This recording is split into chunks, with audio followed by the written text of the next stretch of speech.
Hey everyone, welcome back to the Resilient by Choice podcast. I'm Jer Prendergast. I'm on my own today, so this is a solo episode, and it's all about the Boston Marathon or an inside the Boston Marathon experience. So it's been a couple of weeks now since I was at the Boston Marathon, but it was part of a 4 week period where I'd done three marathons in 4 weeks. So started with the Boston Marathon. A week later was the London Marathon, and 2 weeks after that was the Geneva Marathon. So I'm going to do a podcast on each of those, and I suppose throughout the three podcasts, I suppose talk more so on the next two as well about how it affected me in terms of doing them back to back essentially. So it was on, I think I mentioned the 20th of April, and the London Marathon was on the 26th of April. But I suppose the thing about any of the marathons that you would do in the States for us here in Ireland is the travel and how you're affected by the travel. So for me, that was a big thing. So I'll talk a bit more on that. But I suppose out of the three of them, I suppose it's probably good to mention that I was always going to run Boston easy.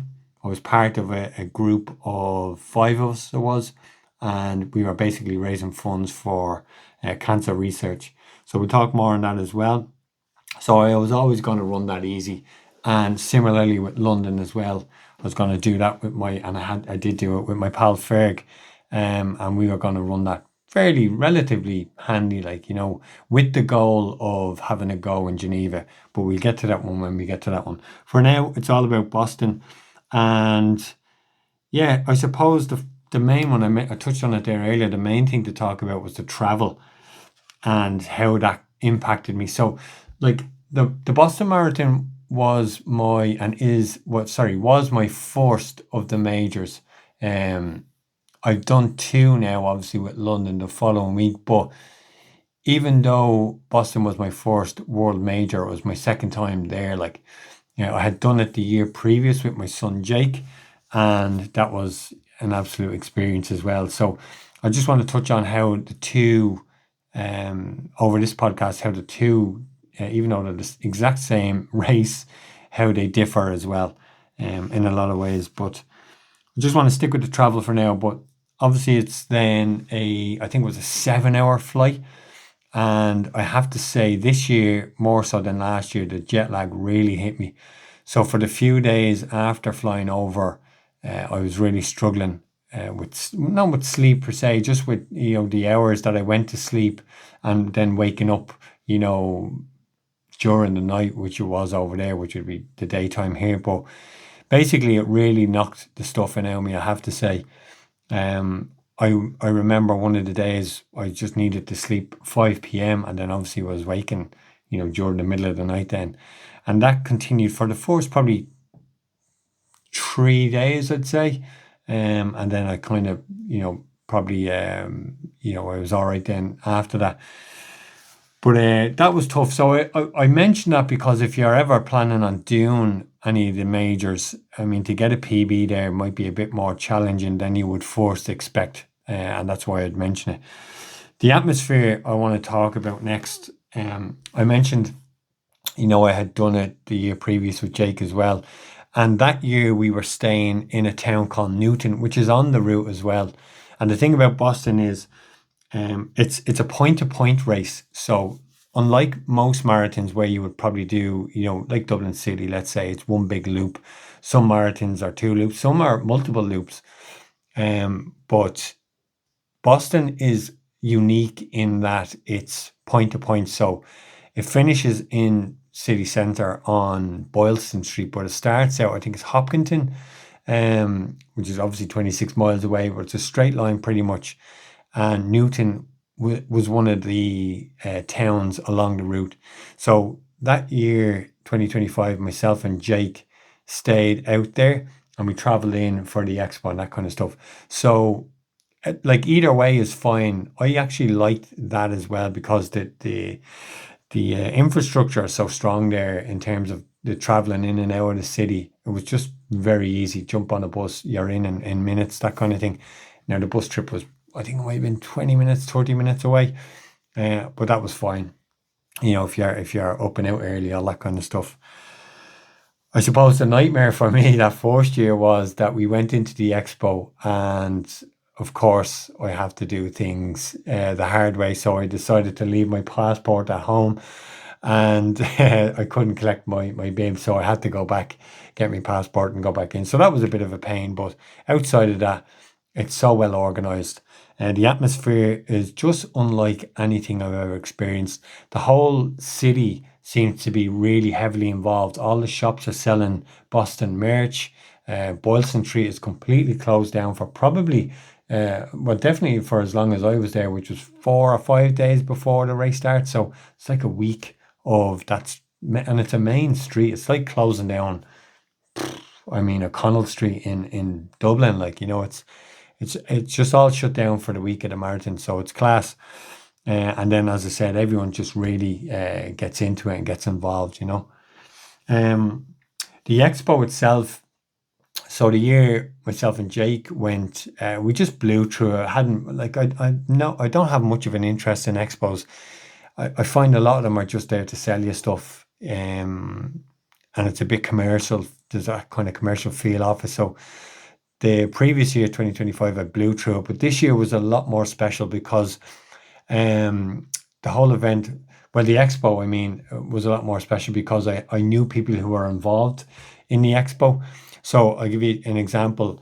So myself and Ferg went this year. Ferg was a guy who I met on the 777, a great guy. So we were running with his family as well. So there was that kind of camaraderie side of it, as opposed to the year previous, it was just me and Jake.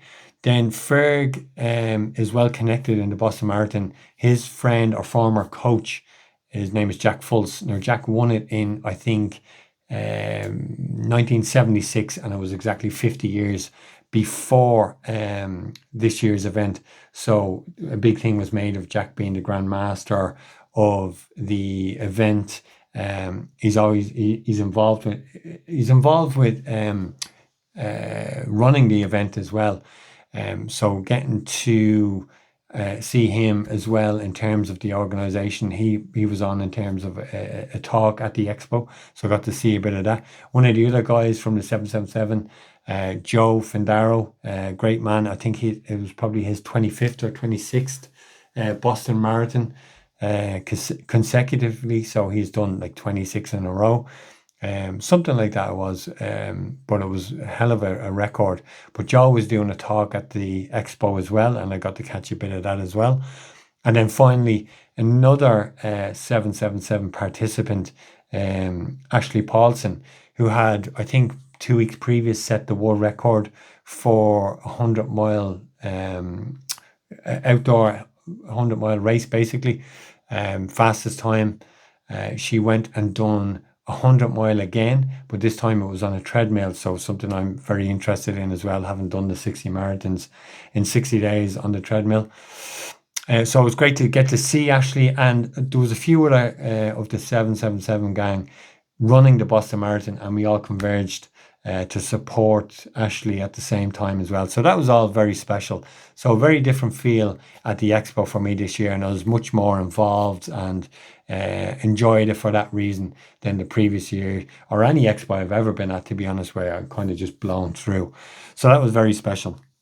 So yeah, race morning then.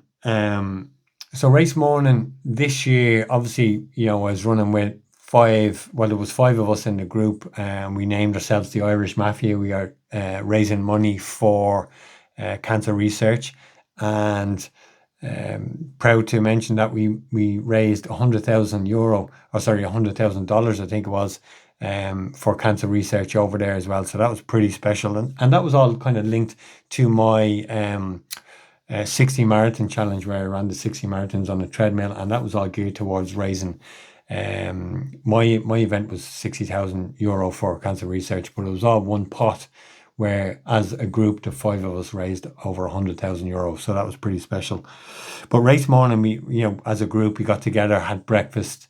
We were getting our gear ready as well. So Boston's a bit cold, even though it was bright and sunny.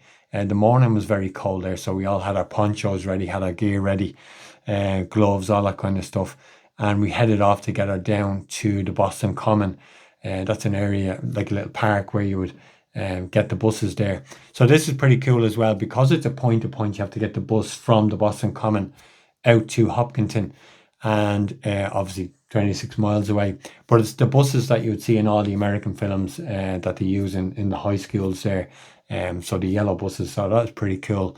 But this year we didn't leave late or anything. It was just when we arrived, we were almost at the back of the queue. There was still thousands of people in front of us. But the way it landed was when we were getting our bus, we are basically last there. So now when I say not just our single bus, I mean a fleet of probably 50 buses. Those 50 buses all left at the same time, and that was the last group to arrive at the Boston Marathon, let's say. So when we arrived there, most people had gone through the village. So the year previous with me and Jake, it was super busy. There was monstrous queues for the toilets, all that kind of stuff. But when I arrived with the guys this year, we arrived and the place had cleared out. Everyone had gone to their waves. So we literally just went to the toilet, walked to our waves. And it's a good walk. Like it's probably 20 minutes maybe. So by the time we had just arrived at the race start, our wave was just taking off. So I was literally walk up to the wave. I could hear it in the background. I was just doing videos of the guys. So I noticed the guys started running. So I just started running with them. But that was us just running from the back of the wave to the start and just gone. So it was just all happened very quickly. But I like that, like instead of standing around and waiting. So that was pretty cool. And you couldn't have timed that any better, you know. But yeah, so that was the race start, I suppose. The course I mentioned is a point to point. It starts on a little bit of a downhill, and yeah, so like for me, I was starting in that wave where if you're looking for a PB, it was like a charity wave, so there was just hundreds of people all there just to get the marathon done. So if you're looking for a PB, it wouldn't be the wave to start. I think it might have been wave 6, and that would have caused an issue if you were trying to get a PB. But of course we weren't. We were just running it as a group for a bit of fun and obviously to raise the funds. So that was all fine. But the course starts on a bit of a downhill, and obviously being in that wave, there's just thousands of people there. So it was quite difficult, and that's why I mentioned trying to get a PB would be difficult. But for us, it was grand. Just start, at a nice easy pace, and it worked out really well because 3 of our guys, it was their first time ever doing a marathon. So what a marathon to do for your first one, the Boston Marathon. But myself and Ferg obviously had done plenty of marathons between us. Ferg actually had done the marathon back in, I think he mentioned 1994. And this is when he was, a proper runner. Hope he doesn't mind me saying, but I think he'd done that Boston Marathon in 2:28. And that's with a fall and a bit of a blow up with nutrition as well at the end. So he had ran that marathon, I think, for the most of it with the female who won the marathon that year. But anyway, so we had done plenty of marathons between us is the point. But the 3 guys, it was their first, and they done so well. So us starting at that kind of easy pace was really suitable for them as well because it just held them back as well. So that was cool. But I just want to touch on, the Boston Marathon itself and why this race matters for me as well. But it's a super, super iconic race, the Boston Marathon. This year was 130 years. So put that in perspective, the Dublin Marathon, again, has a lot of history, but I think the Dublin Marathon is up to maybe 45 or 46 years. And I know that because the first one was in 1980 when I was born. But Boston Marathon, 130 years. So for me, I had done the 129th edition and the 130th edition. So you can really, I think Boston as well, in terms of a city, you can get that sense of history all around. But the Boston Marathon itself, when you're lining up, you can feel how much it matters, how iconic it is, the history of it all. And again, tying into Jack Fultz, having won it 50 years previous, that was all a big part of the Boston Marathon for us that year as well as a group. I suppose for me, I mentioned earlier, it was my first, even though it was my second year doing it, was still my first world major marathon. Now, I do have a goal now of collecting all the marathons, and obviously with the London Marathon the following week, I'm now up to two. And our plan, myself and Ferg, is to do probably two a year.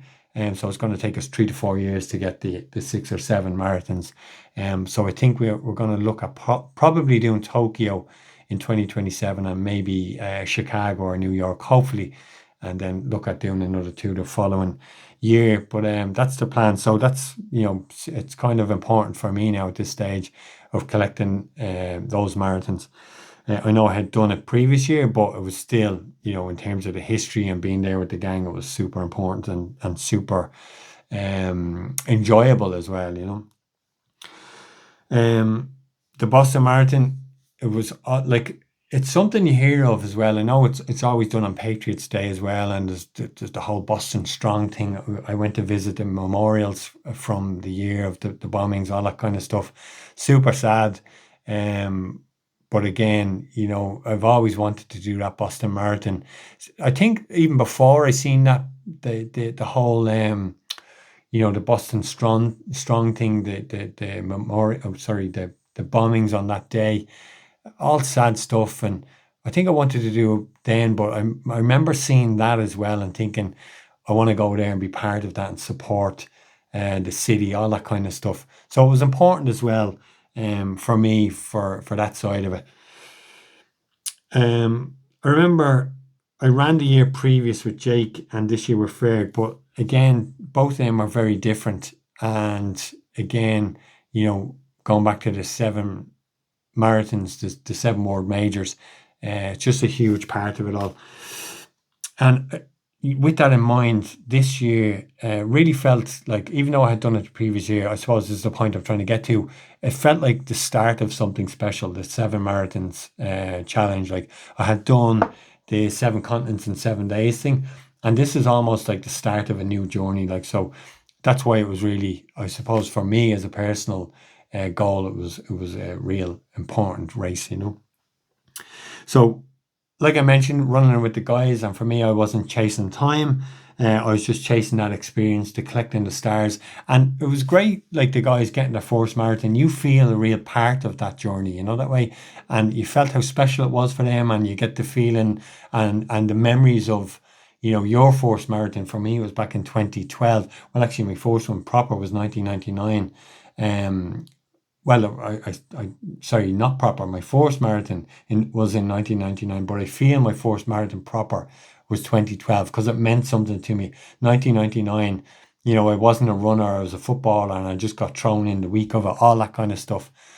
So it didn't feel as significant as, let's say, 2012, where, I wanted to do, even though I knew I could do it, I wanted to do a good time, all that kind of stuff. So I get the importance of your first marathon, and I felt part of their journey. So yeah, I'm just going through my notes here. Pretty much touched on most things there. I did travel with Mir, obviously my wife, and for her, she's come to a lot of these things where she's just not even a crew member. She obviously, like on a marathon, you don't see people enough to get help from them. You just see them and get an emotional boost. So that's always important and always helpful. But she never really got an opportunity to get involved in a lot of the stuff I did. Now, on the Great World Race, she had a little challenge where she ran 7K on every continent. Now, she didn't get to do it in Antarctica, but she still ran 7K on the other 6, with the hope of maybe getting back to Antarctica someday and running a 7K thing there. So she'd have 7K, 7 continents, all that kind of stuff. But with other stuff, she doesn't really get involved. So I was hoping to get her involved in this one as well. So we signed up to the Boston 5K and ran that as well. And that takes part the morning before the marathon. So again, very similar atmosphere to the Boston Marathon. Thousands and thousands of people sign up. All the same kind of around the city. The atmosphere is the same. It's just epic stuff. Like, and again, you can still feel the history, even though it's just a 5K. And I don't mean that in any disrespectful way, just a 5K. But when we compare it to the marathon, but it still has that level of epicness, that level of history, that level of participation. So it was really cool, really satisfying for me to be. I ran it with her as well, so it was great. And I suppose I was delighted that she got to be part of the weekend in that regard. Now she still ran, I mean, all the days leading up to that as well. We done a long run. I think the day before that we ran might have been 18K out to Harvard and back. I got to run a few laps on the track there at Harvard. I mentioned Ferg there earlier. He lived in Boston for 20 years and he trained there. That's where he trained. So it was great to get to do a couple of laps where he trained when he was younger. So that was all great. But yeah, so the race itself, it was great. Great to be running with the guys, like I mentioned a few times. It was warm, but not overly warm. The guys kind of struggled in places individually. But I mean, there wasn't a peep out of them in terms of giving out. I slagged Jake from the previous year where, he was making little vlogs, and the first probably half he was like, yeah, Boston this, Boston that, this is awesome, all that kind of stuff. And as the vlogs went on, as we got closer to probably that last 10K, to be honest, the vlogs changed dramatically to, him giving out to me and, all this kind of stuff. But it was good crack. So it was funny. Whereas, the guys, I have to say, they were just absolute troopers. And maybe that was because I was there and they didn't know me very well. Whereas Jake, obviously being his dad, he could, verbalize his frustrations a bit more. But it was good fun anyway. But the guys, they got through it, no giving out, just start to finish, absolute troopers, and it was great. Then, yeah, I think, we mentioned Heartbreak Hill and all these kind of races. Every race has a Heartbreak Hill. Boston has about 5 of them. So I think the one they label Heartbreak Hill is no more difficult than the 4 previous to it. But it's still, there's great energy there as well. Great atmosphere there on all the hills. And I think as well, I mentioned it's a point to point, and it's very difficult to find any area on those 26 miles where there's no support, where there's no cheering. There's a couple of places where it's just pure extreme. There's one place, I think it's well known. I think there's a college there of girls, and the decimals literally go up through the roof, to be honest. So lots of screaming there. So that's class. And then by the end of it, you come on to Boylston Street. So that's where the finish line is, and that's the street that's closed down for the week. And the atmosphere there is like, I remember going through, I think it might have been at some Ironman events where, you're coming up Heartbreak Hill and the support is probably like, 15 deep, and it closes in on you to where you couldn't go around somebody because it's just enough room to get one bike through. And it's that kind of noise and that kind of energy, but obviously on a grander scale. And that's the closest I compare it to, or can compare it to. But it was just absolutely epic, like all the way down. You couldn't hear the guys beside you. But we cracked out the flag, got the Irish flag up, and brought it through for an epic finish. So it was just an amazing event, amazing atmosphere, amazing energy from start to finish. And it's very hard to find anything, I'd imagine. Like, I haven't done New York, but I believe it's something similar. And I look forward to getting there over the next couple of years. But Boston, unbelievable atmosphere, unbelievable course, everything about it. And I would definitely go back. I've no plans to go back, but if somebody said to me here next week, there you go, there's your entry, I'd absolutely jump all over it. So one for, if you're interested in doing the any kind of marathon or the 7 majors, definitely one. But the thing with it is, it's very hard to get a place, like all the majors. But I think this one in particular is notoriously difficult to get a spot in. But yeah, just the takeaways from it, I suppose, is just appreciating the journey, that shared experience as well with the guys, how important that is. It's not just always for me now, I suppose, on these 7 marathons in particular, is not about chasing times. Like I said, it's hard to get a spot initially. And when you do get one, it'll probably be for a charity spot. So that means you're way back in the waves, which means they're crowded. And that for me means that it's going to be very difficult to get a PB in there. But I think with these ones, especially with the travel, it's just more about the experience and collecting the stars. So that's what the World Major Marathons are for me at the moment. Now I do have a goal of, getting a fast and a PB, a fast marathon and a PB, but I don't think it'll be in any of those. But I think, another takeaway is, I remember thinking of this a couple of years ago, how quick these events come around. The Great Wall Race, all of a sudden it was just, next week, and, then it was just gone in the blink of an eye. Same with Marathon des Sables, same with Boston Marathon. So these things, they become real eventually. So, in fact, very quickly. So it's just, I suppose, when they're there, try and soak it up as well. Absorb in the moment. So for me, that's huge with anything like this. So I suppose as well, if there's, for you listening, if there's any kind of challenge you're dreaming about, like, get after it, put yourself out there, sign up for it. With these events, it's a little bit more difficult, of course, because of how hard they are to get into. But outside of that, doesn't mean don't try. Like, sign up if you can.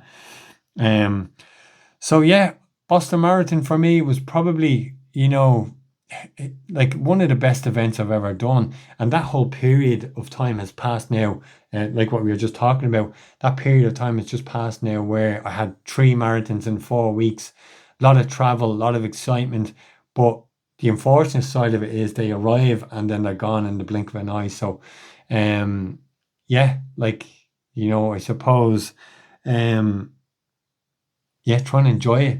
When you're in the moment. Geneva is another one where it's a bit more about the community side of it. When we traveled there as a group of 100 strong. But again, I'll talk about that in that Geneva podcast. But for now, I'm just going to leave it there. Boston was just so amazing. If you ever get an opportunity, do not hesitate. Get on it. You can see here, this is the kit. If you're watching on YouTube, this is this year's kit. 2025, I got reverse colour, so the jersey was yellow, the stripes were blue. I much prefer this one. Also, I don't think I've mentioned the a few little bits. Actually, here's my bib again. If you're watching on YouTube, we ran for Dana-Farber Cancer Research. We raised over €100,000. I personally raised over €60,000, and I was rewarded with badges from Dana-Farber as well.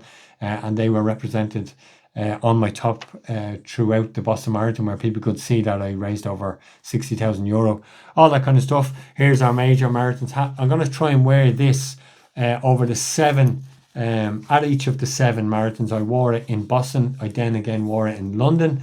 But this was a great idea by Jenna, who was one of the guys who ran the Boston Marathon with us, one of the Irish Mafia. She is actually Ferg's daughter, and it was her first marathon, but it was her suggestion that we all get these and wear these, so we'd be able to spot each other easily. So it was a great idea and a great little keepsake as well. And now I'm going to try and wear this in all 7 of the world majors. So I'll leave it at that, and I'll just say thanks for listening. Follow and subscribe on YouTube, Spotify, share it as well. It's also available on iTunes if you're watching there. But next episode will be all about the London Marathon, completely different experience, and one I'll get into then as well. So again, I'll say thanks for listening to the Resilient by Choice podcast. See you at the next one.